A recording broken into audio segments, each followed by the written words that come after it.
SER Podcast.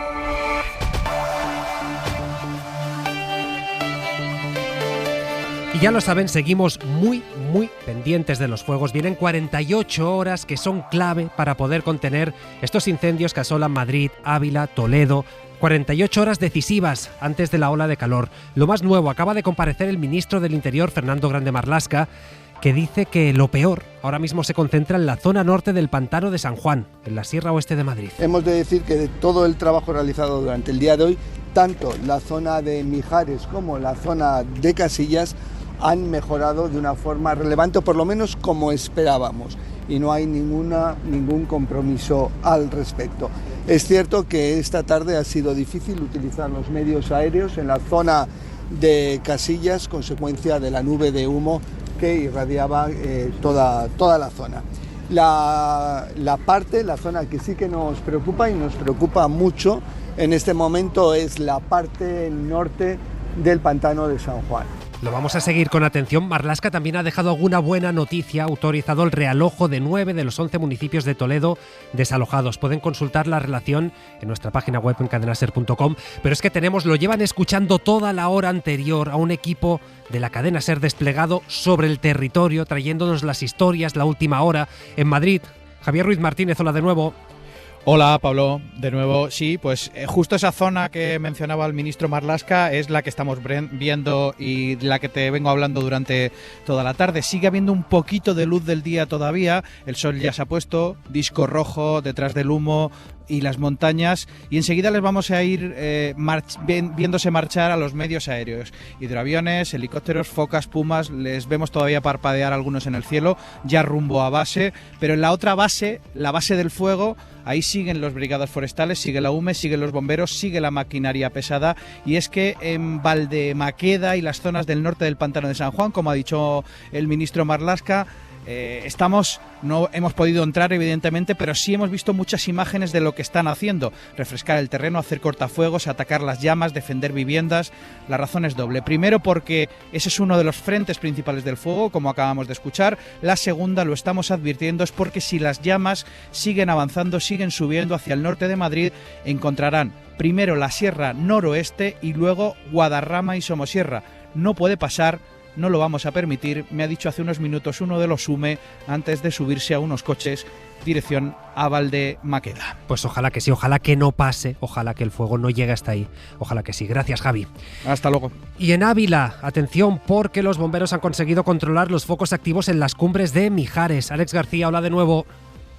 Hola de nuevo. Efectivamente, hay relativo optimismo después de esta jornada en los puntos que presentaban más complicaciones, en las zonas altas de Mijares, en las cumbres de Mijares, también en Casillas. Pero eso sí, preocupa la situación en el Tiembro. No todos son noticias positivas en ese término municipal. El ayuntamiento ha pedido máxima organización a los voluntarios que se dirijan a defender el Castañar, un bosque milenario amenazado por las llamas. Se trata de un enclave ecológico importantísimo en nuestra provincia, visitado cada año por miles de personas. Pues estaremos también muy pendientes. Sí que llegan, parece noticias positivas de la Vall d'Uixó de Castellón. David Costa Rosa, ¿qué tal? Buenas noches. ¿Qué tal? Muy buenas noches. Sí, algunas noticias positivas, y es que tras el CECOPI llevado a cabo esta tarde, que ha actualizado las cifras a 8.500 hectáreas calcinadas en 72 kilómetros de perímetro, las autoridades han anunciado que unas 6.000 personas evacuadas de la Vall d'Uixó pueden regresar de manera inmediata a sus domicilios. Se trata de los vecinos de los barrios de Toledo, Carbonaire, Sant Antoni y Sant Josep. Además, mañana martes, a partir de las 8 de la mañana, va a finalizar el confinamiento en todo el municipio de La Vall. Por lo que respecta al resto de municipios afectados, las medidas de evacuación y de confinamiento se mantienen activas hasta las 11:59 de la noche de mañana martes 28 de julio. Y por lo que respecta a la meteorología, la noche se encara con optimismo por parte de los equipos de extinción, y es que en la tarde de hoy ya se ha despejado el espacio aéreo, lo que ha permitido que los medios se hayan podido volver a desplegar, y de cara a la noche se espera que llegue viento suave de poniente y un aumento de la humedad que, si todo va según lo previsto, va a permitir a los efectivos trabajar con más tranquilidad durante esta noche y enfocar la jornada de mañana con más optimismo. Y por seguir con el optimismo, gracias Alex, Carlos Sánchez, decíamos que varios municipios están pudiendo ser realojados ya en Talavera de la Reina. Eso es, Pablo. Llevamos aquí desde primera hora de la mañana y la verdad que recibir estas noticias, empapados también un poco de la alegría de todos estos vecinos que pueden volver a sus hogares, pues es muy gratificante. Hablamos de 9 de los 11 municipios en la provincia de Toledo que estaban confinados por ese humo que llegaba del incendio de Ávila. Hay 2 municipios que, eso sí, seguirán desalojados, seguirán muchos de esos vecinos y evacuados en Talavera de la Reina, Sartajada y La Iglesuela. Son esos pueblos en los que todavía no se puede acceder, pero los vecinos han compartido su alegría, han prácticamente brindado esta noticia. También los alcaldes que estaban aquí organizando todo. No podemos escuchar ese sonido, pero os podemos trasladarnos. La alegría desde luego era una... Ahí está. Desde luego era una gran alegría, un gran jolgorio lo que se ha vivido aquí. También había mucho ruido, hay que decir que se ha pasado de la tranquilidad, esto era un mar en calma, se ha pasado aquí a un gran jolgorio. Se nota mucho, la imagen que tenemos ahora mismo del pabellón, se nota mucho la cantidad, centenares, me atrevería a decir que más de la mitad de las personas que había aquí, es verdad que muchas eran de Ávila, pero mucho más de la mitad se han marchado ya. No, los días que quedan serán sobre todo de atender a esos municipios de Ávila y los 2 de la provincia de Toledo que todavía permanecen desalojados en Talavera de la Reina. Pues seguiremos, gracias Carlos. Es que hablamos de miles de confinados en el conjunto del país, de miles de desalojados, muchos de los cuales están pasando los días en pabellones habilitados. En uno de ellos sigue Ana Iriarte. Ana, buenas noches. ¿Qué tal? Muy buenas noches. Pues aquí ya preparan la noche y el descanso. Sobre las 11 van a bajar las luces principales y dejarán algunas ambiente. Además es momento de ir preparando el día siguiente, tiempo de recuento de alimentos o de otras necesidades como son sábanas, toallas, ropa o productos de higiene personal. Y todo ello para afrontar un día nuevo y fuera de sus casas. Pues vamos a ver qué ocurre. Gracias, Ana. Volvemos enseguida, pero es que hoy van a pasar más cosas. Hoy tenemos que comentar la derivada política de todos estos incendios, también otras cuestiones de actualidad con Esther Palomera. ¿Qué tal? Buenas noches. Buenas noches, Pablo. Antonio Ruiz Valdivia, ¿cómo estás? Buenas noches, Pablo. Juanma Márquez, buenas noches. Buenas noches, Pablo. Vamos con todo, son las 10:10, las 9:10 en Canarias. Y como decíamos, hay una derivada política que toca abordar.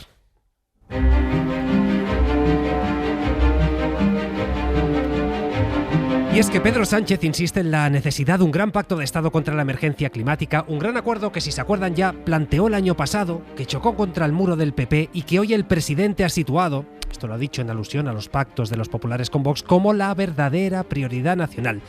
Lorena Carramolino, ¿qué tal? Buenas noches. Buenas noches, Pablo. De momento, a la espera de si esta vez sí los 2 partidos son capaces de acordar unos mínimos, a ver, que no parece, viendo el clima, lo que es seguro es que el gobierno, por su cuenta, pondrá en marcha un grupo de científicos para que le asesoren políticas climáticas, pero es que además, Lorena, el miércoles se va a celebrar una reunión que ya estaba prevista entre el ministro Marlaska, las comunidades, para poner en común cómo actuar ante emergencias como la de estos días, como los volcanes, como la Dana. Durante los últimos días, desde el Gobierno no han parado de pedir un pacto de Estado contra la emergencia climática a todos los grupos políticos y hoy lo ha vuelto a exigir la vicepresidenta y ministra Sara Agesen. Para llamar a esa acción conjunta y para que todas las fuerzas políticas se sumen también a este pacto de Estado. También lo ha destacado Pedro Sánchez con el reproche a PP y Vox de que esto es la verdadera prioridad nacional. No me cansaré de pedir al resto de fuerzas políticas, al resto de agentes sociales, una y otra vez, que se unan a este pacto de Estado, porque esta sí que es una prioridad nacional. Esta sí es una prioridad nacional, que nos atañe a todos y a todas. Frente a los fenómenos extremos, pacto de Estado; frente a las desigualdades, pacto de Estado; y frente al negacionismo y la inacción, pacto de Estado. Así lo ha dicho el presidente durante la presentación de una de las 80 medidas, la de la Red de Refugios Climáticos, que se incluye en este pacto de Estado rechazado por PP y Vox. En el evento, Sánchez también ha anunciado que mañana se aprobará en Consejo de Ministros un panel de expertos que ayuda al Ejecutivo en medidas contra el cambio climático. Su tarea, será ayudarnos a anticipar los riesgos, por supuesto también a evaluar las políticas públicas y a orientar decisiones con rigor, con independencia y con conocimiento. Pero la respuesta rápida que quieren mostrar ahora desde Moncloa llega este miércoles con la reunión del Consejo Nacional de Protección Civil entre el Ministerio del Interior y las comunidades autónomas. Este encuentro, que estaba convocado desde hace 2 semanas, se va a centrar en aprobar unas directrices nacionales de respuesta ante todo tipo de emergencia climática. Y es curioso porque hace unos días, ante el terrible fuego de Almería, el presidente andaluz Juanma Moreno Bonilla atribuyó al cambio climático la virulencia del incendio y lo difícil que fue apagarlo. Es más que probable que tengamos un verano muy duro, muy difícil, en esta parte más meridional de la península ibérica y el sur de España y el sur de Europa.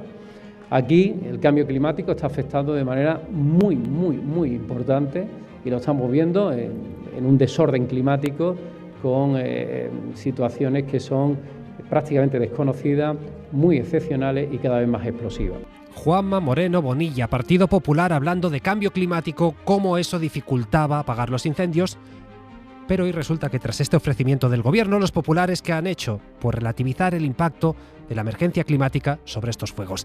Adriana Jordán, buenas noches. Hola, ¿qué tal? Buenas noches. Los populares dicen que Pedro Sánchez lo que está haciendo es usar esto que es una evidencia científica para tapar, dicen ellos, su mala gestión, y lo dicen a pesar de que la prevención y la extinción de los fuegos es una competencia autonómica. En el Partido Popular juegan a lo de seguir la bolita. Si se destaca que no apoyan el Pacto de Estado contra la emergencia climática, en Génova inciden en que hace un año que propusieron un plan para el monte y las zonas rurales. Y si se subraya que las competencias son autonómicas, afean al gobierno que se esconda detrás del cambio climático para eludir su responsabilidad.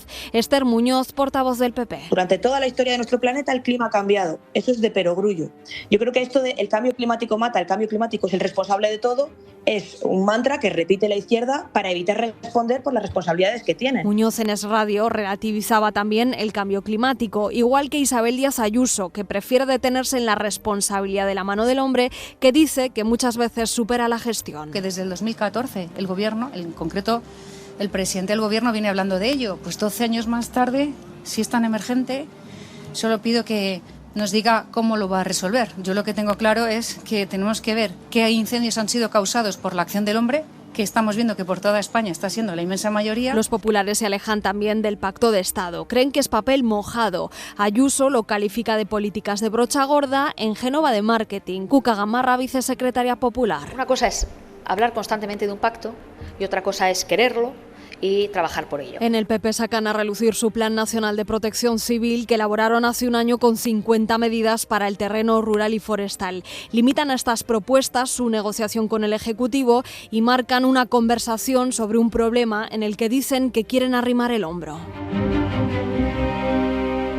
Claro, Esther. Es que, a ver, escuchábamos a Ayuso, ¿no? A ver, ¿por dónde empezamos? Claro, es que hay declaraciones gruesas que dices, ¿cómo ordenamos todo esto? Es decir, Partido Popular diciendo, no negamos el cambio climático, pero no podemos atribuir al cambio climático, pero resulta que siempre ha cambiado el clima, pero resulta que fuego siempre ha habido, la mano del hombre, siempre ha habido mano del hombre, Esther. Lo que pasa es que antes no se descontrolaban así y los propios presidentes populares lo reconocen. ¿Dónde está el problema en reconocer que la emergencia climática nos ha llevado hasta aquí? Bueno, hay algunos dirigentes populares que los reconocen, como Juan Manuel Moreno, como acabáis de poner en ese corte, pero a la vez que reconoce que hay una evidencia científica y que estamos ante las consecuencias de un cambio climático, pacta y tiene como socio de gobierno a un partido que habla de fanatismo climático. Sí. Por lo tanto, primera contradicción. Respecto a Ayuso, que es la segunda protagonista de la jornada, yo es que creo que en Ayuso todo es exceso, todo es disparate y todo es bochorno. Y digo esto porque yo creo que la presidenta de la Comunidad de Madrid no ha tomado conciencia de la gravedad ante la que nos encontramos.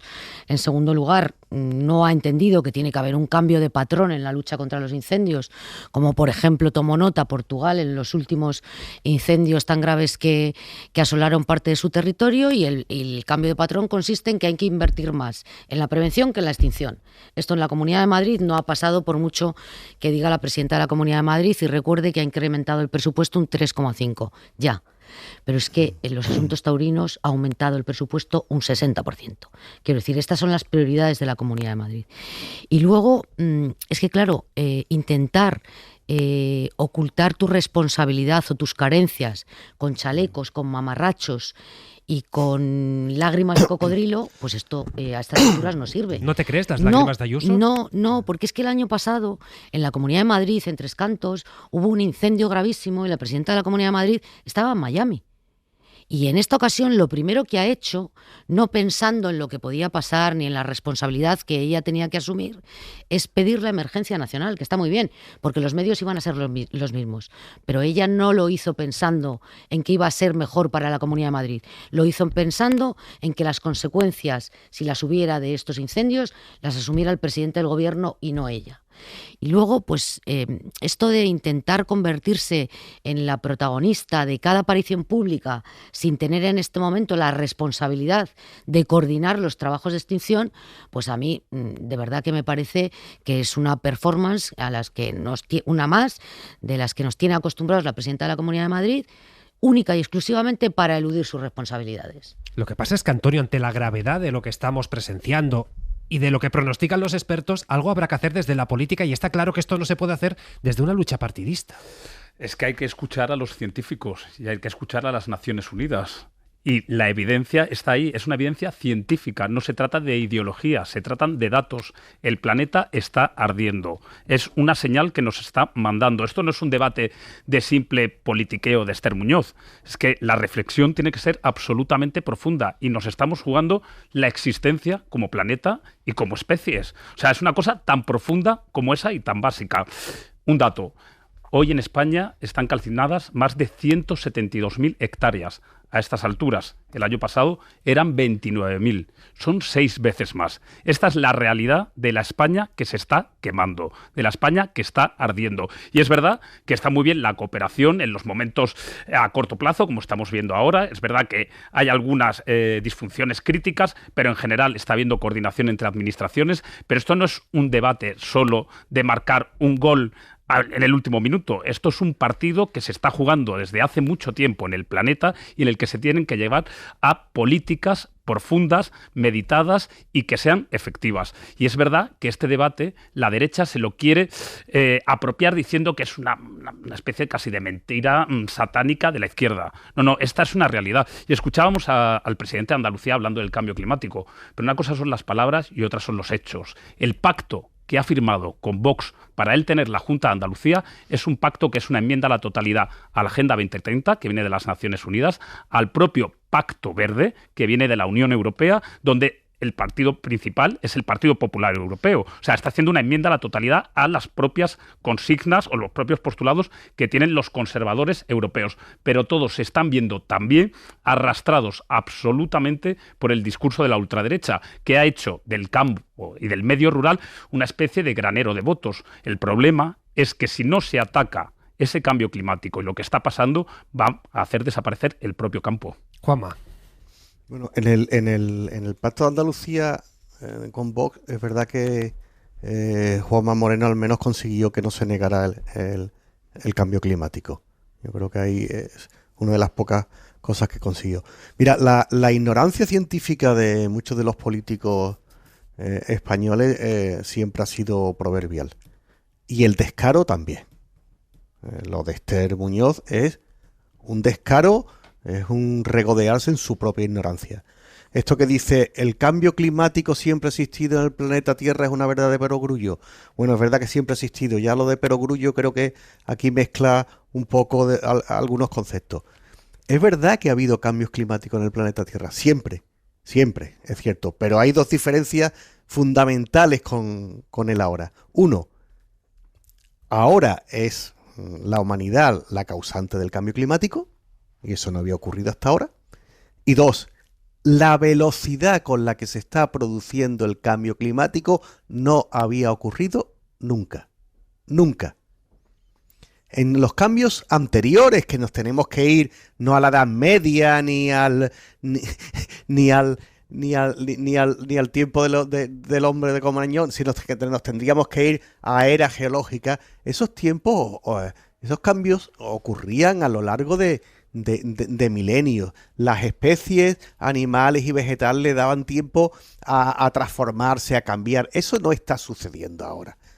Este cambio climático que está anunciado prácticamente desde los años 80, porque tiene una causa muy directa, que es el aumento de los gases de efecto invernadero en la atmósfera, en concreto del dióxido de carbono. Y eso es lo que lo provoca. Esto que está anunciado, lo que estamos viendo en estos momentos, Pablo, es que este cambio tiene una velocidad exponencial. Es decir, el año que viene y el siguiente y el otro serán muchísimo peores que hoy.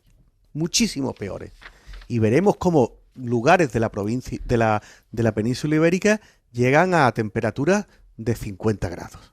Esto es lo que marca la evidencia científica. Y lo que estamos viendo no solo en España, que lo estamos viendo en Francia, en Burdeos, que lo estamos viendo en Irlanda, que lo estamos viendo en Escocia. Lo que estamos viendo es que hay unos incendios forestales que indudablemente la causa primigenia no es el cambio climático, no viene el cambio climático y dice, le voy a meter fuego a este pinar. No, hay una causa primigenia de ignición que puede ser un descuido forestal, puede ser un tipo que eche una colilla, puede ser una negligencia de los propios servicios de protección del monte. Es decir, se produce la llama, pero el cambio climático, que lo que favorece es, desde luego, una velocidad de propagación enorme, que es lo que estamos viendo ahora mismo en Ávila, en Toledo y en Madrid.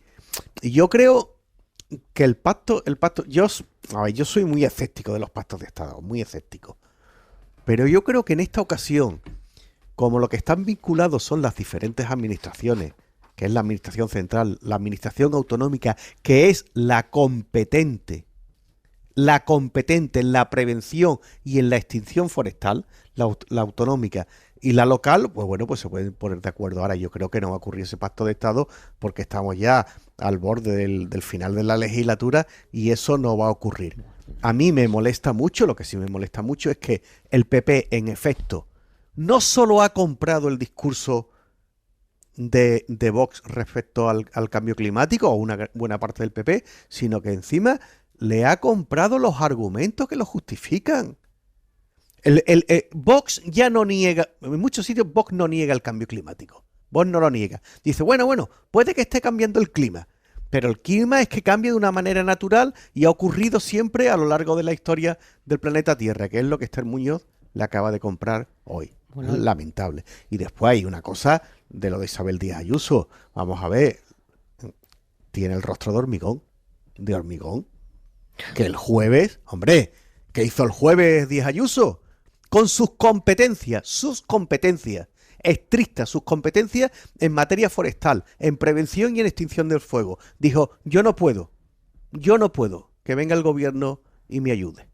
Hombre, y el gobierno no ha ido, no solo es que ha ido a ayudarle, es una obligación también del gobierno. Pero hombre, se podía ser un poquito más sensata, ¿no? Un poquito más modesta. No saques el colmillo cuando te has lavado las manos el jueves pasado. Yo creo que creyendo o suponiendo que el gobierno se la iba a pegar en esta catástrofe. Esther. No, decías que hay una parte de Vox que ya no niega el cambio climático. Bueno, este domingo hemos leído, yo no la leí sinceramente, pero hoy he visto en algunas televisiones el corte, una entrevista del líder del Partido Popular diciendo que es que el cambio climático todavía no estaba consolidado. Sí, claro. Quiero decir, sí. Vox ha podido avanzar, pero el Partido Popular ha retrocedido en esto, ¿no? Recordemos cuando Rajoy decía que su primo, ¿no? Su primo Mariano Rajoy, sí. Sí, Mariano Rajoy. Que no sabía qué tiempo iba a hacer mañana. Sí, su primo, el de Zumosol, le había explicado un poco unos conceptos básicos, ¿no? De aquello. Y luego lo del pacto de Estado, efectivamente, yo estoy de acuerdo con Marqués en que no podemos ser ingenuos, pero no porque estemos en un año electoral, Marqués. La primera vez que el gobierno propuso un pacto de Estado fue en septiembre del 2025. Presentó 15 ejes básicos para acordar con el resto de formaciones políticas. El Partido Popular dijo no. En diciembre, cuando amplió el contenido de ese hipotético pacto, volvió a decir el Partido Popular que no. Pero no porque estuviéramos en un año electoral, porque el año pasado no era año electoral, sino porque el Partido Popular está instalado en el no a todo y porque está situado siempre en el foco de la menudencia, en el foco de lo que puede desgastar al gobierno y no en lo que puede contribuir a la gestión conjunta de los problemas que tiene no solamente el planeta, sino también los ciudadanos. Quiero decir, hemos visto decir no, proyecto de ley tras proyecto de ley, incluso en asuntos que tenían que ver con la vida diaria de la gente. Por lo tanto, ¿cómo podemos imaginar siquiera que está de acuerdo ahora en arrimar el hombro a esto? No, efectivamente no tenemos una pizca de ingenuidad. Antonio, ¿lo ves igual? Y luego hay también un momento de responsabilidad política, ética y moral que deberían tener los políticos. O sea, porque entre sus labores está preservar el medio en el que estamos. ¿Qué pensarán los hijos, los nietos, los sobrinos dentro de unas décadas cuando escuchen esta tertulia y escuchen lo que dice Esther Muñoz? O sea, yo creo que también hay una responsabilidad de cara a las generaciones futuras. Es verdad que el pacto de Estado parece casi imposible y el Partido Popular está arrastrado por Vox. ¿Quién puede esperar que Vox firme un pacto de Estado cuando ni siquiera es capaz de firmarlo contra la violencia de género cuando asesinan a una mujer? O sea, no nos puede extrañar que Vox no quiera firmar un pacto de Estado, pero ahí es donde se tiene que ver y se tiene que limar esa autonomía del Partido Popular de su conciencia moral y política de lo que se debe hacer para un país, porque además es verdad que estamos a unos meses de elecciones, pero esto también sirve para ver la guía y la hoja de ruta de un futuro gobierno, si se cumplen las encuestas del Partido Popular y de Vox, que están negando el cambio climático, están negando la posibilidad de llegar a acuerdos cuando a la vez están hablando de que hay un gobierno sin autoridad moral. Lo que estamos viendo también es un tráiler de lo que puede venir. Pues haya pacto o no, que en fin, parece muy complicado que haya pacto, en lo que sí que coincide todo el mundo con un mínimo de sentido común es en que hace falta dinero para invertir. Siempre se comenta aquello de, no, es que los incendios se apagan en invierno. Pues bien, hoy hay algunos estudios que ponen cifras a qué significa eso. Resulta que la Asociación Nacional de Empresas Forestales calcula que durante los próximos años habría que invertir anualmente 3.000 millones de euros. Y según sus números aproximados, esto significa triplicar lo que ahora mismo se invierte. Claro, habrá quien diga entre ustedes que nos están escuchando, hombre, 3.000 millones de euros es mucho dinero. Pues bien, Sira Valdés, buenas noches. Hola, buenas noches. Lo que dice tanto esta asociación como Greenpeace es que no, que en realidad esto traería un ahorro. ¿Qué dirán por qué? Pues porque según sus cálculos, por cada euro que se invierte en prevención, se ahorran 100 euros en extinción. Los expertos llevan años defendiendo que los incendios se apagan en invierno, es decir, que la prevención es fundamental para tratar de contener el fuego y para minimizar, al menos en parte, los daños sobre las personas, el territorio y la biodiversidad. Pero es que también es la forma más económica de afrontar este tipo de emergencias porque, según sus estimaciones, por cada euro que se invierte en prevención se ahorran 100 en extinción. Pese a ello, la inversión en nuestro país sigue siendo escasa. Para que fuera realmente efectiva, debería más que triplicar el presupuesto actual, tal y como defiende desde la Asociación Nacional de Empresas Forestales su presidente, Miguel Ángel Duralde. Para una superficie que es algo más de la mitad de la superficie de España, todo nuestro terreno forestal, hablar de 3.000 millones al año durante 20, 25 años por lo menos, con revisiones cada 10, a ver qué es lo que pasa, empezaríamos a notar cambios significativos y que tendrían efecto en la evolución de los incendios. En 2024, último año del que tenemos datos, la inversión conjunta de las comunidades y el Estado central rondó los 730 millones, una cifra que no incluye los datos de todos los territorios, aseguran fuentes de transición ecológica, porque no todos los han facilitado. 10:36, 9:36 en Canarias. Seguimos con Esther Palomera, Antonio Ruiz Valdivia, Juanma Marqués. Vamos a volver en nada al incendio, pero sí que queremos comentar alguna otra cuestión más de la actualidad, como por ejemplo el fracaso, por lo menos temporal, del decreto de vivienda. Hablamos de la ley que tiene que servir, entre otras cosas, para que los inquilinos puedan alargar sus contratos de alquiler sin subidas abusivas. Ya hace días que venimos contando que los socios están poniendo condiciones que son incompatibles entre ellas y ante eso, ante la certeza de que el texto volvería a ser tumbado en el Congreso, ¿qué ha hecho el Gobierno? Ganar tiempo y darse hasta septiembre para seguir negociando. Guillermo Lerma, buenas noches. ¿Qué tal, Pablo? Buenas noches. Guille, aunque parece muy difícil que consiga las mayorías después del verano, el Ministerio asegura que esto no es una huida hacia adelante, que no está chutando la pelota solo por el hecho de ganar tiempo, sino que cree que sí, que esta vez es posible lograr ese consenso. No quería Sánchez cerrar el curso sin avanzar de alguna manera en el que señaló como uno de los objetivos prioritarios de la legislatura, atajar la crisis de acceso a la vivienda. Por eso, el compromiso del Gobierno era llevar al último Consejo de Ministros del curso, el que se va a celebrar mañana, un nuevo decreto que recogiese todas las medidas que durante estos meses se han encontrado o con el rechazo o con el bloqueo del Parlamento.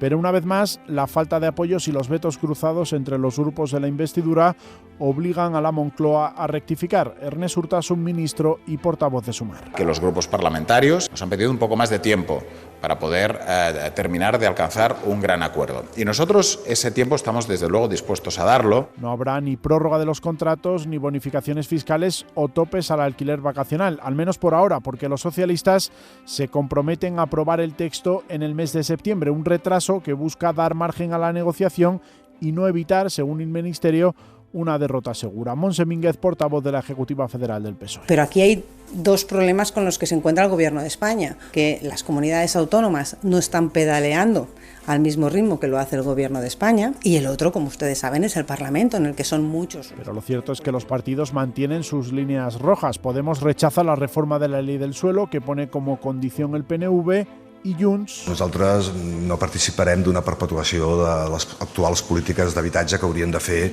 Desactiva el optimismo del departamento de Isabel Rodríguez, asegurando que tiene que haber un cambio muy grande para participar en las actuales políticas de vivienda.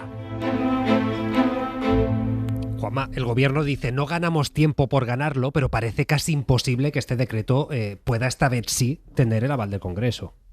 Yo también lo creo, Pablo. Yo creo que lo que ha hecho el gobierno no es ganar tiempo, que es verdad que lo gana, pero sobre todo lo que ha evitado es visualizar un nuevo fracaso. Hay que recordar que este Real Decreto ya había fracasado, creo que fue en el mes de abril. En el fondo lo que hay es una imposibilidad de congeniar intereses tan diferentes como los de Podemos y Junts o los de Podemos y el PNV.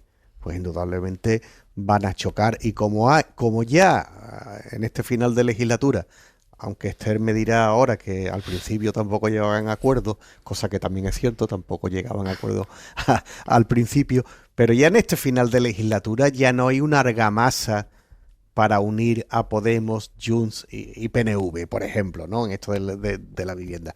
Yo creo que esto es casi imposible que salga adelante, igual que ha sido imposible que saliera adelante los objetivos de déficit y de deuda que forman el marco de los presupuestos generales. Esto tampoco ha sido posible en esta ocasión, y yo creo que estamos ya en la fase final de la legislatura. Es posible que se sigan aprobando algunas cosas, es posible, pero desde luego la parte mollar de que se suponen los presupuestos o un paquete importante en el asunto de vivienda, como podría ser este Real Decreto, yo creo que nos debemos olvidar ya.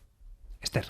A ver, yo lo primero que creo que hay que decir, o por lo menos que a mí me lo parece, es que resulta de todo punto inaceptable que ante un problema tan grave como el de la vivienda que padece este país, y no solamente entre los jóvenes, sino entre muchas familias, quienes nos representan sean incapaces de llegar a un mínimo común denominador. A mí me parece que sea año electoral o no sea año electoral, anteponer los intereses partidistas a un acuerdo para mejorar la vida de la gente es inaceptable. Y me da igual quién sea el responsable, sea el gobierno, sean las comunidades autónomas, sean los grupos parlamentarios. Yo creo que en esta ocasión no solamente es el gobierno quien no se puede permitir un fracaso en la aprobación de este decreto, creo que tampoco Podemos, ni Junts, ni el Partido Nacionalista Vasco pueden permitirse ese fracaso. Creo que cualquiera que se oponga en este momento a adoptar medidas que alivien un poco ese esfuerzo de los ciudadanos que pagan un alquiler cada día más caro, tiene que tener un coste. O sea, creo que además lo va a tener. No hay nada más importante en este momento que el atajar el problema de la vivienda, tanto en propiedad como los alquileres. Y luego hay otra cuestión que muchas veces se nos olvida subrayar, y es que la legislación básica del Estado está para cumplir. Y las comunidades autónomas están obligadas al cumplimiento de la legislación básica del Estado. Y hay comunidades autónomas que no lo están cumpliendo. En esto yo creo que converge la misma conversación que teníamos con los incendios. Es decir, el eludir la responsabilidad, porque las competencias en materia de vivienda a pesar de que el gobierno de España ha ido desembolsando en estos últimos 8 años dinero para la construcción y para el alquiler de vivienda, la competencia está en las comunidades autónomas. Y hay comunidades autónomas y ayuntamientos de este país que se niegan a cumplir la ley de vivienda. Y yo creo que esto debería de empezar a tener una penalización en este país. De hecho, una mayoría, Esther. Quiero decir, una mayoría, efectivamente. Las comunidades gobernadas por el PP no están aplicando la ley de vivienda, que, Antonio, lo que permite, y se está demostrando, porque de hecho hoy tenemos datos del País Vasco, se están conteniendo precios, está funcionando en Cataluña, hoy sabemos, está funcionando en Euskadi, y hay quien dice, no, pero hunde la oferta. No es verdad. Sí. Si tú miras los contratos netos, Antonio, contratos netos, hay los mismos o hay más. Lo que pasa es que la gente, como no deja su casa, esa casa no entra en idealista.com. No es que hunda la oferta, lo que haces es controlar la especulación. Por lo que estamos hablando ahora mismo es que el mercado inmobiliario es un mercado especulativo, algo que va en contra del propio espíritu de la Constitución española. Y este es un bucle que no han sabido las administraciones hacer explotar. Entonces yo creo que estamos ante una emergencia nacional. El tema de la vivienda. Cuando tú le preguntas a los ciudadanos, y lo refleja el barómetro del CIS, la vivienda es el principal problema. Y es verdad que el gobierno no se podía permitir perder una votación de este decreto. Están negociando en estos momentos. Ellos dicen que, por ejemplo, cuando hablas con algunos de los negociadores, que Podemos está muy duro mediáticamente, pero creen que se va a abrir finalmente, que Junts no está en el tono absolutamente destructivo que tiene en otras cuestiones, y en cambio está todo muy engrasado con Bildu, con Esquerra, incluso con el PNV, según comentan en el gobierno. Ese decreto, además, es de una importancia vital para el electorado progresista. Cuando uno ve también las cifras de los barómetros del CIS de preocupación, la preocupación por la vivienda es mucho mayor en los votantes del Partido Socialista o de Sumar frente a los votantes del Partido Popular o de Vox, que también es alta, pero sobre todo en los votantes progresistas. Y también hay cierta unanimidad en el espectro progresista que si el gobierno quiere reeditar estar en la Moncloa, debe hacer algo potente con el tema de la vivienda en lo que va de aquí al final de la legislatura, porque es una cosa que está en la calle, a voces. Es que simplemente el ejercicio, cuando tú ves a un diputado que vota no en contra de estas medidas, simplemente habría que decirle, mire en un portal inmobiliario, mire lo que cuesta un apartamento en el que no está ni dividido el dormitorio en el centro de Madrid de 40 metros. Es que puede costar 1.400 o 1.500 euros al mes. Lo que hace es consumir el salario de las personas. La vivienda se está convirtiendo en la centrifugadora del poder adquisitivo que tienen los ciudadanos. Y los políticos tienen la responsabilidad de poder propiciar que los ciudadanos tengan un mínimo de bienestar. Y en grandes ciudades como las de Madrid se está viviendo en unas condiciones que no son propias del siglo XXI por el problema de la vivienda. Pues dejadme que añada, porque es una derivada del problema de la vivienda o algo que agrava el problema de la vivienda, que es la masificación turística. Sobre esto vamos a pasar un momento por Baleares.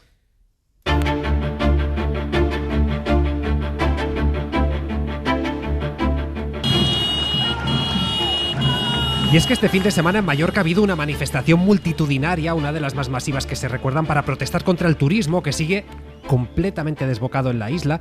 Ahora bien, al final el gran titular se lo llevó la actuación policial, que terminó con cargas, con disparos de pelotas de goma. Dice la policía, no, es que no había otra, es que había ciudadanos que se pusieron violentos, pero lo cierto es que ha habido 8 heridos y hasta el delegado del gobierno ha cuestionado esa actuación de los cuerpos de seguridad. Mallorca, Lucía Borquez. La polémica está servida en Baleares después de que la actuación violenta de la Policía Nacional dejara 8 personas heridas, entre ellas un fotoperiodista, en el tramo final de la manifestación contra la masificación turística de ayer domingo. La Policía Nacional en Baleares ha defendido este lunes la actuación de los agentes desplegados en el terreno, alegando que había un grupo de unas 200 personas agresivas y violentas que atacaron a una pareja de turistas que paseaba por la calle y lanzaron palos, piedras, tornillos y latas a los agentes que participaban en el despliegue de seguridad. Sin embargo, el delegado del Gobierno en las islas, Alfonso Rodríguez, ha cuestionado el proceder del dispositivo. Queda claro que se produjeron actuaciones violentas de algunos miembros del dispositivo policial en las que se empleó fuerza física contra personas que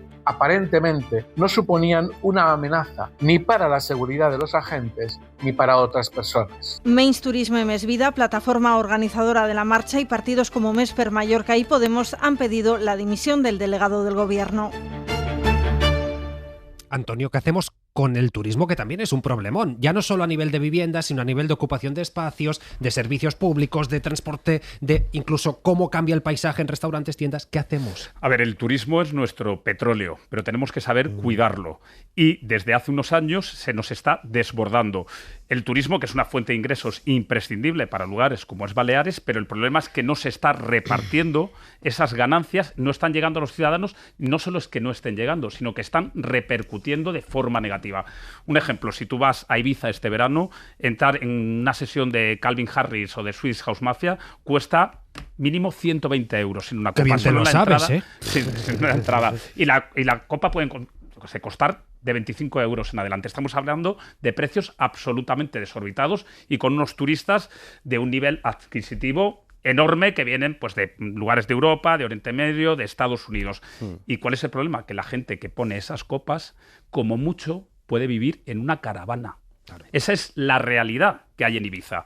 No significa que tengamos que tirar por la borda el emblema turístico, la economía turística, pero lo que no se puede permitir, y es lo que no se está sabiendo gestionar, es cómo canalizar ese dinero que está llegando de manera masiva a las islas en el nivel de vida de los ciudadanos. Es que muchísimos funcionarios del Estado ya no quieren ir a Baleares. Pero es que una casa mínimo en cualquier lugar de Ibiza o en Mallorca es que vale de 3, 4, 5 millones y podemos ver cosas desorbitadas de 20 millones de euros. O sea, hay un mercado también inmobiliario especulativo que está rompiendo absolutamente lo que es el problema de la vivienda allí, cuando hay ciudadanos, que es lo que estamos hablando, que ganan el salario mínimo y tienen que competir con absolutos millonarios que llegan en sus yates a las islas. Por lo tanto, ese petróleo hay que cuidarlo, pero hay un problema absoluto en estos momentos de cómo canalizarlo y además no penalizar el nivel de vida mínimo de los ciudadanos en las islas. Juanma, ¿es posible esta cuadratura del círculo?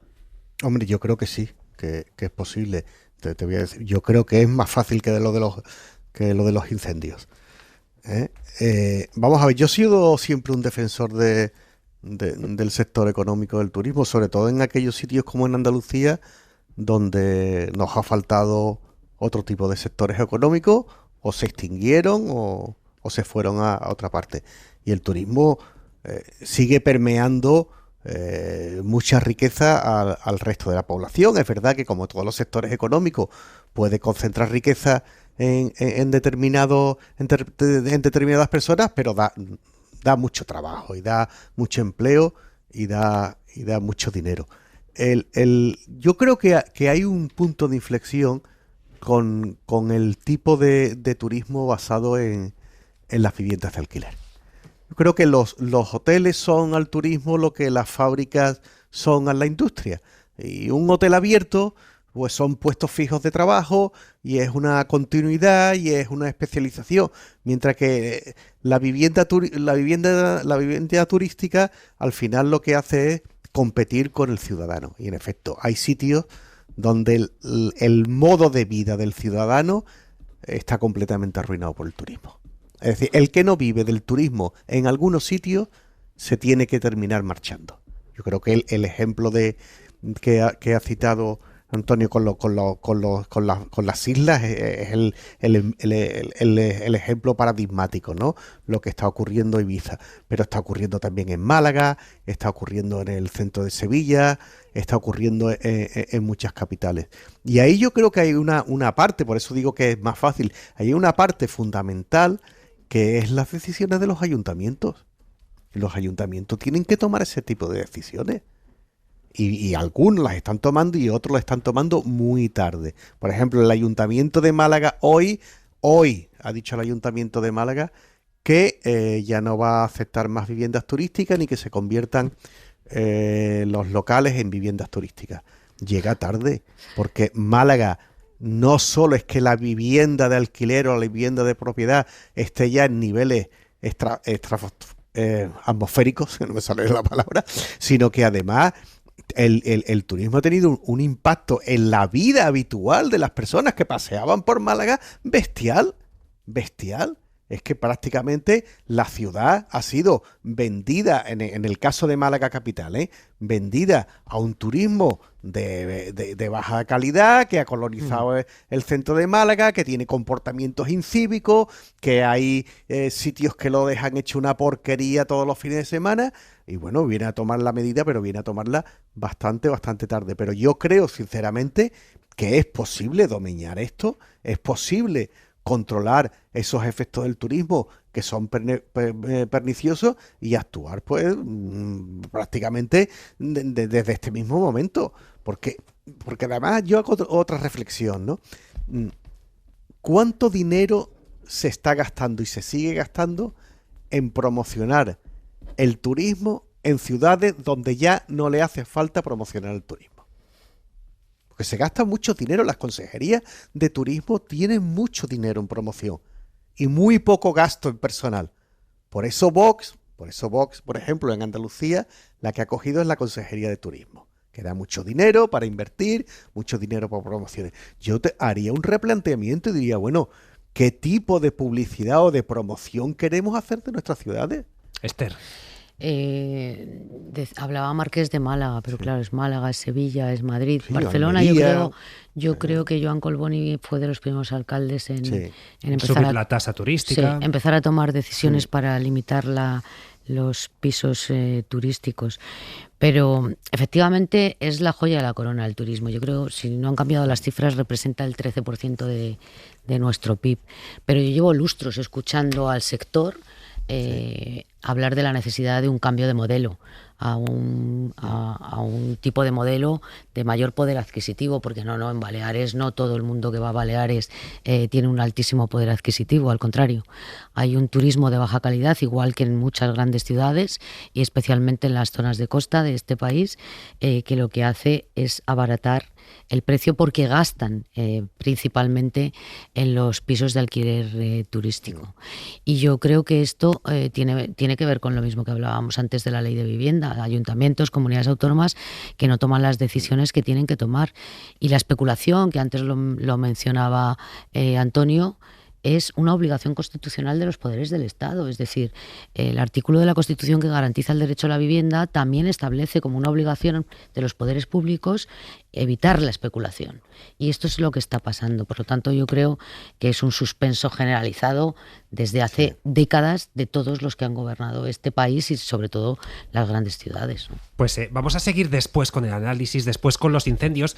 Voy a apuntar una noticia que nos llega de Cataluña, de Madrid, según como se quiera ver. El Tribunal Supremo amnistía a uno de los dirigentes de Esquerra Republicana que estaba en ese gobierno del referéndum, a Meritxell Batet. Es verdad que es casi una amnistía simbólica, en el sentido de que fue condenada a un año de inhabilitación. Ese año de inhabilitación se había cumplido ya con anterioridad. Después del pronunciamiento de Europa que ha hecho el tribunal, decirle, vale, sí, te aplico la amnistía, pero insistimos, la inhabilitación ya la había cumplido, la multa ya la había pagado, así que entra en el terreno simbólico. ¿Qué dices que es republicana? Bueno, pues ahora ya que se abra todo esto a Oriol Junqueras y a todo el resto. Virginia Barconés, ¿qué tal? Buenas noches. Hola, buenas noches. Es la secretaria general de Protección Civil, como saben los oyentes. Estamos muy pendientes de la evolución de los incendios. Sabemos que ha habido reunión de coordinación. ¿Cómo describiría la situación ahora mismo? Bueno, seguimos luchando con todos los medios humanos, materiales, técnicos, contra este terrible incendio, el peor que ha sufrido nuestro país. Los trabajos que estaban planificados con carácter general han ido bien. Podemos decir que en la zona de Mijares, la de Casillas, los trabajos que estaban diseñados y planificados para el día de hoy han ido avanzando favorablemente, y en la parte más preocupante se sitúa la zona norte, en el entorno del pantano de San Juan, pero hemos estado ahora acabando de planificar todas las tareas, cómo se va a abordar, y yo tengo confianza en que van a dar frutos y vamos a poder seguir avanzando en acabar lo antes posible con este incendio. No sé cómo afecta esta cuenta atrás de 48 horas antes de volver a tener en España una ola de calor que complicaría más los incendios a la hora de planificar este dispositivo que ahora me describía usted. Sabemos que el miércoles las condiciones climatológicas vuelven a ser extremadamente adversas, que hay una, no sé si ventana de oportunidad o que por lo menos no va tan en contra la meteorología y que los equipos de extinción están planificando las tareas sabiendo que está la oportunidad y haciendo ese inmenso esfuerzo, porque ya son muchos días de lucha, muchos días de mucho estrés, de mucho desgaste físico, de mucho desgaste también emocional, de enfrentarte a este coloso, a este terrible incendio desconocido por su magnitud, por su virulencia.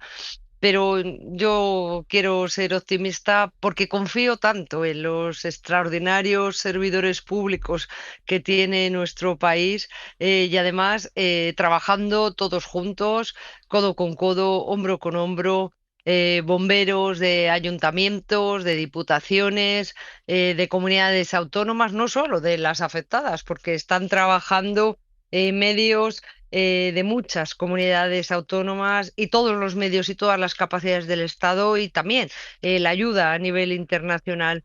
Hay una oportunidad de seguir avanzando favorablemente y espero y confío en que sigamos avanzando. ¿Hay algún punto que preocupe especialmente? Sí, como le decía, el objetivo y la preocupación está en esa zona norte, en el pantano de San Juan, porque el resto de objetivos que se habían ido marcando se han ido completando de manera satisfactoria a lo largo del día. La estrategia ahora está puesta en cerrar bien ese franco y bueno, yo creo que va a haber buenos resultados. ¿Podemos cuantificar cuántos confinados, cuántos desalojados hay ahora mismo? Bueno, en lo que es la emergencia nacional, los 3 incendios, estaríamos hablando entre evacuados y confinados, con el censo, contando el censo de los municipios, que es muy superior, porque estamos en periodo estival, estamos hablando de 91.000 personas. Personas evacuadas, 63.000, personas confinadas, casi 28.000 y por comunidades autónomas, casi 32.000 personas evacuadas en Madrid, más de 19.000 confinadas y en la provincia de Ávila más de 25.000 personas evacuadas y casi 9.000 confinadas y en Toledo hoy, excepto 2 municipios, ya se han levantado esas evacuaciones. Ya le digo, esto es con el censo, pero la población y la estimación es superior porque estamos en periodo estival y estos pueblos ven incrementada de manera significativa su población. Supongo que, claro, va a depender de la evolución de las llamas, de si efectivamente se cumplen estos pronósticos, esta esperanza de que esta noche se pueda controlar, pero podemos estimar... No, bueno, no, controlar no. Estamos hablando de que este franco, que es el más preocupante, bueno, pues los trabajos sean favorables. Cuando muchos trabajos, porque estamos hablando de una extensión inmensa. Sí. Estamos hablando de que la última estimación, ahora se pasarán todos los satélites para calcular de nuevo la superficie, pero la última estimación era superior a las 78.000 hectáreas, 280 kilómetros, todavía queda recorrido hasta que se pueda dar por estabilizado y después de estabilizado llega la siguiente fase, que es controlado dentro de los incendios activos. Esas son activo, estabilizado, controlado, extinguido. Son las fases que tenemos que ir completando todavía. Queda trabajo hasta que el incendio pueda ser estabilizado. ¿Y se puede hacer algún pronóstico respecto a estos confinados, evacuados de los que antes hablaba? Yo creo que tenemos que tener 2 conceptos claros. Uno, se les ha evacuado y se les ha confinado para proteger lo más importante que tenemos, que son las vidas, que es el bienestar, que es su integridad física. Se hizo para protegerles y cuando se den las condiciones de absoluta seguridad podrán regresar a sus hogares, podrán salir de ese confinamiento. Yo empatizo completamente con ese sentimiento de angustia, de desesperación, de llevar ya tantos días fuera de casa, de la incertidumbre de qué habrá pasado a mi casa, qué le habrá pasado a mi pueblo, qué le habrá pasado a mi entorno, pero lo más preciado que tenemos es la vida. Y pese a la magnitud de este terrible incendio, desconocido por la magnitud en nuestro país, la noticia positiva, la única probablemente, es que no le ha pasado nada a nadie. Entonces yo entiendo ese sentimiento de desesperación. Sé que pedir paciencia es muy complicado, pero tuvieron que salir o que confinarse para que no les pasara nada y tenemos que tener la garantía de que vuelvan cuando estemos seguros de que no les va a pasar nada. Antes me hablaba del enorme desgaste físico y emocional de los cuerpos de emergencias. ¿Cómo los ha visto? ¿Cómo están de ánimo? Bueno, son duros, ¿eh? Tenemos inmensos, magníficos profesionales forjados en ese sacrificio y en esa resistencia al propio sufrimiento en condiciones extremas, dándolo todo. El verano pasado tuvimos una campaña horrible de incendios, hasta entonces la peor ola simultánea de incendios de la historia reciente de nuestro país, y este año, por lo que vamos viendo, lo va a superar con creces. En estos momentos, respecto al año pasado, se han quemado 6 veces más de hectáreas, ha multiplicado por 6. Pero nuestros servidores públicos, nuestros bomberos, nuestra unidad militar de emergencias, nuestros guardias civiles, nuestros policías nacionales que han estado también ayudando, toda la parte logística sin la que el resto no funcionaría, toda la parte de planificación, de protección civil, tienen una vocación y su vocación por encima de todo es proteger la vida de los demás y hacer todo lo posible para que no se quemen sus casas, de hacer todo lo posible para que no se quemen sus montes y no se quemen sus entornos. Y eso da una fuerza que está hasta a veces es por encima de lo natural. Que después de tantos días sean capaces de seguir combatiendo las llamas de esa manera, solo se puede hacer cuando lo que se lleva dentro es anteponer lo de todos a lo de uno mismo. Y por eso estoy tan segura de que más pronto que tarde vamos a conseguir acabar con este terrible incendio. Pues ojalá que sí. Virginia Barcones, secretaria general de Protección Civil, gracias por estar esta noche en Hora 25. Muchísimas gracias, y si me dejas para sí, acabar, claro. Solo 2 mensajes. Lo hemos hecho muy bien hasta ahora. Todos esos ciudadanos que han tenido que abandonar sus casas, sus municipios o que están confinados, esto está saliendo bien gracias a ellos. No le ha pasado nada a nadie gracias a ellos, a que la mayoría ha cumplido de manera estricta las instrucciones que se han dado. Sigamos así, cada vez queda menos y tenemos que salir de esto sin que a nadie le haya pasado nada. Y después, el miércoles entra otra ola de calor, como mínimo hasta el domingo. El riesgo de incendios es extremo. Por favor, seamos prudentes, no hagamos ningún tipo de actividad que pueda generar un nuevo incendio. En definitiva, protejámonos, cuidémonos y protejamos y cuidemos a los demás. Muchísimas gracias. Desde luego, gracias. 11:10, 10:10 en Canarias. En la cadena SER, Hora 25. Pablo Tallón. Y hombre, como el viento, como la humedad, como la temperatura son elementos claves en la evolución de estos fuegos, vamos a ver qué nos esperan las próximas horas. Nuria Seró, buenas noches. Hola, buenas noches. El viento a lo largo de las próximas horas irá perdiendo intensidad. Durante la madrugada será flojo y a lo largo de la mañana ha dejado rachas cercanas a los 30 km por hora, tanto en la Vall d'Uixó como también entre Ávila, Toledo, Madrid. Mañana el día empezará con un viento en general de carácter flojo, rachas por debajo de los 10 km por hora, pero a partir de media mañana irá ganando intensidad. Atención en la Vall d'Uixó, porque las rachas pueden estar entre los 30-40 km por hora, y entre Ávila, Toledo, Madrid, el viento puede alcanzar entre los 20-30 km por hora. Mañana una jornada en la que suben las temperaturas. En el centro peninsular el ascenso será de unos 4 grados. Estamos a las puertas de la cuarta ola de calor, que empieza oficialmente el miércoles. Mañana esperamos una máxima de 41 grados en Badajoz, 40 en Toledo, 38 en Madrid, como también en Bilbao.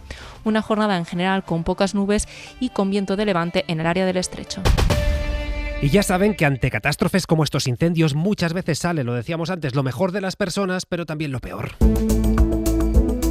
Y dentro de las cosas malas que afloran están las noticias falsas, las fake news que empiezan a correr por redes sociales, y ante eso hemos escuchado en Hora 14 a un experto que proponía sancionar a quienes difundan estos bulos negacionistas sobre el cambio climático.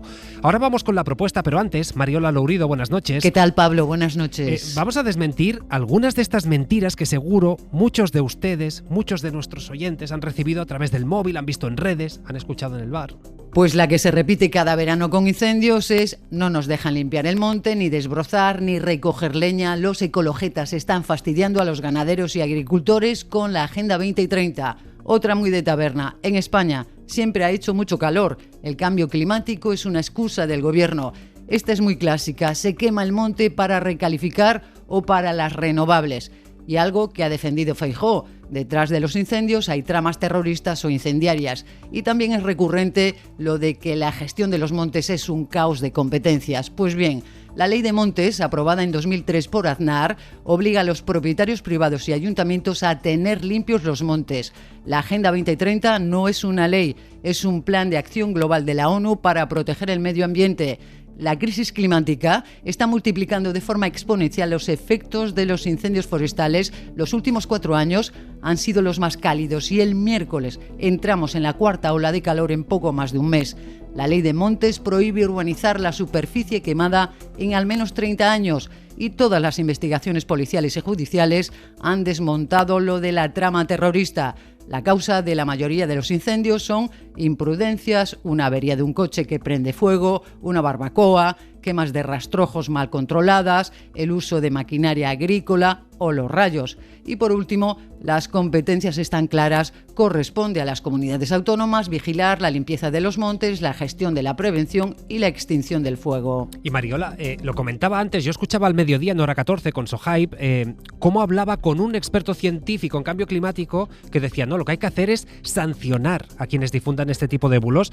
Lo que no sé es ¿hasta qué punto es viable esta iniciativa? Hemos consultado, Pablo, con expertos jurídicos y nos dicen que es poco viable la llamativa propuesta del científico del CSIC, Fernando Valladares, sobre los políticos negacionistas. Pues, por ejemplo, sancionar a algunos de los emisores de esos bulos que estáis comentando. Creo que hay que sancionarlos, suspensión cautelar en su trabajo. Son responsables políticos que no pueden ser irresponsables. Negar el cambio climático ahora conlleva consigo muertes y sufrimiento que podríamos evitar no negándolo. Cree Valladares que el Pacto de Estado tiene que establecer líneas rojas sobre el cambio y la emergencia climática que los políticos deben aceptar, como ocurre con la pederastia o el acoso laboral. Claro, Esther, a mí lo que me cuesta ver es qué gana esta gente difundiendo este tipo de noticias falsas. Bueno, sí que nos lo podemos imaginar, pero sobre todo después la siguiente pregunta es, ¿y ante eso qué podemos hacer? Yo creo que poco. A mí me parece muy admirable la propuesta del científico de suspender cautelarmente de su actividad a los políticos que difunden bulos, pero hay un problema mayor y son las redes sociales y las plataformas, ¿no? Si los responsables deberían de ser los dueños de las plataformas, y ahí es un campo absolutamente inescrutable, ¿no? Que se está empezando a trabajar sobre ello en la Unión Europea, pero que cuesta mucho llegar a ello. A mí, respecto a los medios de comunicación, sí, o los llamados o mal llamados algunos medios de comunicación, sí que se me ocurre algo, y es prohibir financiación pública de aquellos medios o pseudomedios que difundan bulos, porque a ver los haylos. Sí. Y la inmensa mayoría de ellos además están financiados mayormente con dinero público. Por lo tanto, una medida que podría ser bastante eficaz sería la prohibición de recibir dinero público si han difundido bulos intencionados. Porque errores informativos los cometemos todos en el periodismo, pero una cosa es un error y otra es la difusión de un bulo intencionado o no intencionado. Pero tienes que tener como medio de comunicación una responsabilidad social. Los medios de comunicación estamos para eso, ¿no? Para atender las demandas de información de la sociedad. Por lo tanto, esa sí que debiera de ser una medida a estudiar. De hecho, déjame hacer un paréntesis porque yo he difundido un bulo. Vaya. Hace 5 minutos. Suspendido. He dicho que el Tribunal Supremo había amnistiado a Meritxell Batet. No, eso ha sido un error, no un bulo. Eso ha sido un error, efectivamente. No es Meritxell Batet, que fue presidenta del Congreso, ministra con el Partido Socialista, ha amnistiado a Meritxell Serret, que fue consellera de aquel gobierno. Antonio, en todo caso, el debate está ahí. Es decir, ¿qué hacemos ante esto? ¿Cómo lo combatimos? Decía Esther, bueno, quitemos de la financiación. Podría ser una iniciativa. Bueno, es una de las iniciativas muy interesantes y que nos afecta a los medios de comunicación, porque ahora la receta es que se siga el criterio de los científicos, se sigan las indicaciones de las autoridades competentes y se siga la información de los medios contrastados. Pero es verdad que cuando uno abre su teléfono estos días da absoluto pavor. Nosotros, que somos personas, periodistas, que nos dedicamos a la información, cuando ves todos los hilos de Twitter que te encuentras con absoluta desinformación, sin ningún tipo de fuente, sin ningún tipo de contraste informativo. Pero eso es temible, pero es que también igual de temible es que lo estén difundiendo políticos, que son representantes de los ciudadanos. Además, siempre tienen una serie de objetivos detrás. Y uno de los objetivos principales que hay estos días es cargar contra las energías renovables, que precisamente en nuestro país son el principal factor energético, son un factor energético además limpio y que se ha demostrado que nos hace menos dependientes en la industria energética. Pues si os dais cuenta y repasamos todos los perfiles de Twitter que lanzan estos bulos, las energías renovables y el cambio climático son sus principales objetivos. ¿Y con qué intentan contrastar? ¿Cuál es su modelo? Nos están intentando vender el modelo de que solo salva al campo las capeas y la tauromaquia. O sea, nos dicen, esto es como se salva el campo, como se salva el mundo rural, con los toros, dando inversión al mundo taurino. O sea, están intentando desprestigiar la energía renovable y en cambio nos venden, porque no es el mundo animal, es el mundo de la capea, de los señoritos, lo que nos venden como la solución a los problemas. Y es verdad que en momentos como estos te das cuenta que hacen falta más bomberos y menos toreros. Juanma. Es verdad que durante estos días estamos oyendo y leyendo unos manuales de cuñadismo realmente acojonantes, ¿no? A mí me llama mucho la atención porque siempre he luchado contra una visión paradisíaca del pasado, ¿no? El antes, ¿no? Es que antes había gente en el campo, es que antes se cuidaba el campo, es que antes vivía la gente y tenían cabras y tenían ovejas y cuidaban el campo. Vamos a ver, antes había incendios forestales también. Antes también había incendios forestales. Antes había muchos ganaderos que le metían fuego al monte para que hubiera pastos en invierno. Esta era una práctica habitual en España hasta hace 20 años, ¿eh? Hasta hace 20 años se quemaban muchas laderas de montaña simplemente para que hubiera pastos. Y después otra cosa que estos días se está soltando como verdaderos manantiales, que es que la culpa de esto lo tienen los ecologistas. Que en España no se puede recoger una piña del suelo. Yo a quien dice esto, a quien afirma estas cosas, digo, esta gente no han pisado el campo nunca en la vida. Nunca en la vida. Ni sabes cómo son las leyes. Los propietarios de finca, tanto los públicos como los privados, están obligados de hace mucho tiempo, tú has citado la ley de montes de Aznar, pero casi todas las comunidades autónomas tienen un régimen de sanciones para los propietarios que no presenten planes antiincendio en su propiedad y quienes no lleven adelante una limpieza de monte. Por lo tanto, es mentira que haya más fuego porque el monte no se limpia. Hay más fuego básicamente por dos causas. Una, y puede ser paradójica, una, porque en España hay mayor superficie forestal que antes, muchísima más superficie forestal.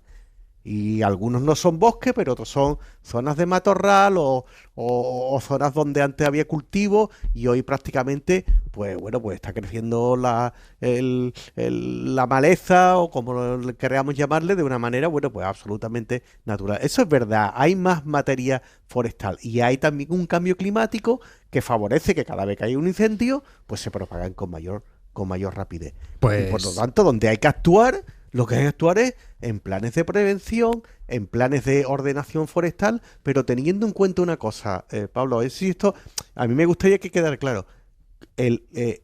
Con el fuego tenemos que aprender a convivir, ¿eh? Claro. Esto no va a desaparecer. Esto es como la sequía.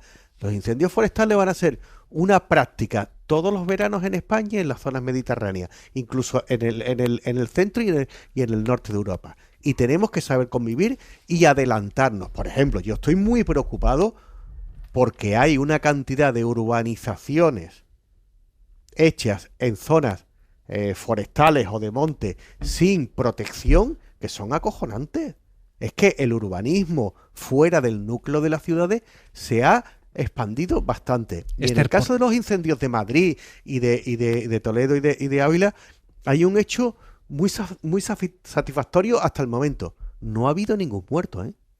Venimos de un incendio en Andalucía donde han muerto 13 personas. Bueno, en un plis-plas, en una noche. No, por rematar solamente. Hay que ser muy exigentes en el cumplimiento de la ley, porque tú acabas de citar el incendio de Los Gallardos y en buena medida las consecuencias que se padecieron en esa zona fue por el incumplimiento de los planes de emergencia y evacuación de los ayuntamientos afectados. Pues en fin, seguimos con miles y miles de personas afectadas por estos fuegos, por estos incendios, ya sean personas que son desalojadas, personas que han sido confinadas en sus casas. Obviamente todos pagamos las consecuencias en forma de patrimonio natural que estamos perdiendo. Una de las personas confinada junto a su familia es Pablo. Pablo, buenas noches. Hola, buenas noches. ¿Cómo estáis vosotros? ¿Dónde estáis y cómo estáis? Pues mi madre, mi abuela y yo vivimos en el centro de la Vall d'Uixó, a unas 10 manzanas de las manzanas que ya fueron evacuadas. Sí. Y bueno, nosotros nos hemos quedado todo el fin de semana con todo cerrado básicamente, intentando que no entrara el aire porque realmente la calle era muy difícil respirar y un poco habituallándonos como podemos, porque los comercios, muchos de ellos, la mayoría están cerrados. Eso te quería preguntar, ¿tenéis comida, tenéis medicamentos, tenéis todo lo necesario? Sí, vamos racionándolo porque sabíamos que cuando se decretó el incendio podía ir para varios días. Y en cuanto a los medicamentos, a pesar de que tenemos para mi abuela, que tiene 97 años, hemos estado rezando todos los días para que no tuviera ningún problema de salud, porque ya este año ya van varias veces que ha tenido que venir la ambulancia a tratarla y bueno, por suerte ha estado tranquila y saludable. ¿Esto es lo más complicado, esta incertidumbre alrededor de la salud de tu abuela? Sí, para nosotros sí, y además por el susto que para ella es, porque claro, ella es ya casi totalmente dependiente y el primer día cuando veía por la ventana que el cielo estaba más rojo, nos preguntaba, ¿y ahora dónde iremos? Y había que calmarla. Claro. Por suerte hemos podido quedarnos en casa. Y después la otra incertidumbre es también la información, muchas veces, tanto para mi madre como para mi abuela, porque se fue la tele en el pueblo, porque el incendio llegó a las antenas de televisión, también la radio, la cadena SER local, que es la única radio que tenemos, por cierto, no puede emitir bien, y la tele no funciona ninguna. Así que está siendo toda una odisea informarse. También porque como el centro informativo está, y es entendible, en el incendio de Madrid y Ávila, sí. Conseguir información de este incendio de la Vall es más difícil. Pues ojalá que nosotros hagamos bien nuestro trabajo y os podamos trasladar cualquier novedad que haya, y ojalá que os la dejemos de trasladar pronto, porque querrá decir que habéis recuperado la normalidad. Pablo, un abrazo enorme y gracias por entrar esta noche en Hora 25. Ojalá que sí, muchas gracias, buenas noches. Que vaya bien. Y claro, el viernes hablamos con alguien y no se imaginan la de cantidad de mensajes por redes, gente que llamaba a la radio, gente que escribía, que comentaba, ¡qué historia! ¡Qué bien hablaba! ¡Qué alegría nos ha dado! Libertad, buenas noches. Hola, buenas noches. ¿Qué tal? ¿Cómo ha ido el fin de semana? Pues la verdad es que bastante bien. Nos hemos ido a un campamento y ha sido todo súper chulo y nos estamos divirtiendo bastante los niños. Y todos los adultos pues también. Hemos estado jugando al bingo y de todo. O sea, lo que podría haber sido una experiencia mala, porque objetivamente la causa es mala, son los incendios, me decías, yo estaba preocupada al principio por lo que podía estar pasando. ¿Estáis consiguiendo convertir algo tan negativo en algo bueno? Sí, y es más, los monitores del campamento, todo es posible gracias a todas las personas de Villa del Prado, todos los concejales y todo la policía, los servicios sanitarios.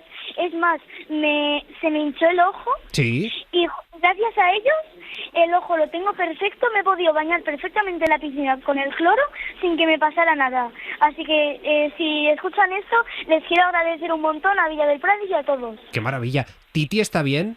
Titi es el gato, por si no lo escucharon el viernes. Sí, el gato, también agradezco a Villamanta por el refugio. Y mi gata está perfectamente, la han movido a una cama y una jaula más grande para ella con su arenero, su comida y todo. Y es tan grande que hasta entro yo. Hombre, pues así cualquiera.